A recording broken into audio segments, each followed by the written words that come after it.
পতিত সরকার ব্যতীত বর্তমানে আমাদের রাজনৈতিক প্রেক্ষাপটে সর্ববৃহৎ দল হলো বিএনপি। তারা ৩১ দফা দিয়েছে গত নির্বাচনের আগে। সেই ৩১ দফায় কিন্তু মুক্তিযোদ্ধাদের নিয়ে কথা আছে, কিন্তু আমাদের ২৪-এর গণ-অভ্যুত্থানে আহত বা নিহতদের নিয়ে কোনো কথা নেই। কেন নেই? পতিত সরকারের কোনো দোসরের বিচার ছাড়া নির্বাচন চাওয়া কোনোভাবেই সম্ভব না। গত ১৫-১৬ বছর যে ফ্যাসিস্ট সরকার ছিল, আমি যেটা মনে করি যে তাদেরকে পুনর্বাসনের একটা প্রক্রিয়া, সেই প্রক্রিয়ার ভিতরে যারা তাদেরকে সমর্থন করে তারাই বেসিক্যালি নির্বাচন চায়, এবং তাদের সঙ্গেই আমরা যারা জুলাই আন্দোলনে আহত বা নিহত আছি তাদের সঙ্গে একটা ডিস্টেন্স এই কারণে তৈরি হয়েছে। আচ্ছা, এটা যদি তারা ওইখান থেকে বের হয়ে এসে আমাদের কথা চিন্তা করে বা সার্বিকভাবে, আমরা তো আন্দোলন করেছিলাম শুধু আমাদের জন্য না, 18 কোটি মানুষের মুক্তির জন্য, গণতান্ত্রিক অধিকারটা ফিরিয়ে দেওয়ার জন্য, আমাদের মানবাধিকার ফিরিয়ে পাওয়ার জন্য। তো এই সার্বিক দিকগুলো বিবেচনা করে অন্যান্য সমস্ত রাজনৈতিক দল যদি আমাদের কথা বিবেচনা করে, আমাদের কথা মাথায় নিয়ে এগিয়ে আসে, তাহলে মনে হয় ওই বিভেদটা থাকে না। তো আমি যেটা মনে করি সেটা হলো যে আমাদের যে নতুন ছাত্রদের দ্বারা যে নতুন দলটা জাতীয় নাগরিক পার্টি, তাদের মাধ্যমে তারা যে ধরনের ইনিশিয়েটিভ নিচ্ছে আমাদের জন্য বা সবার জন্য, যে ইনিশিয়েটিভগুলো তারা নিচ্ছে, অন্যান্য রাজনৈতিক দল যদি এ ধরনের ইনিশিয়েটিভ নেয় তাহলে সেটা সার্বিকভাবে মঙ্গল হবে আর কি।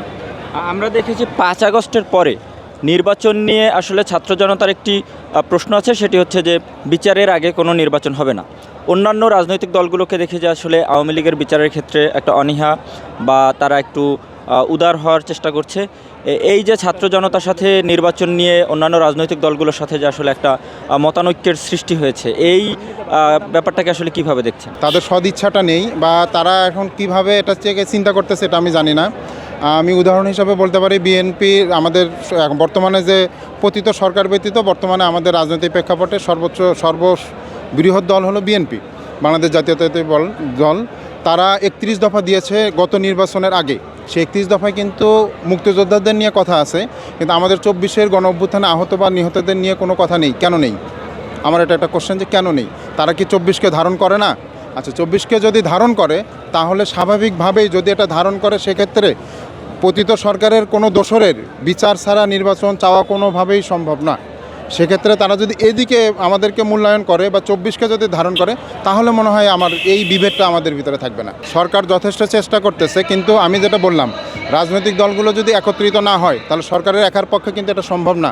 যদিও 5ই আগস্ট আমরা বিগত সমস্ত কিছুকে ভুলে বা ছুঁড়ে ফেলে দিতে পারি, তারপরেও গণতান্ত্রিক যে ধারাটা, এটাকে রক্ষা করতে যে সরকারকে কিছু নিয়ম পালন করতে হচ্ছে।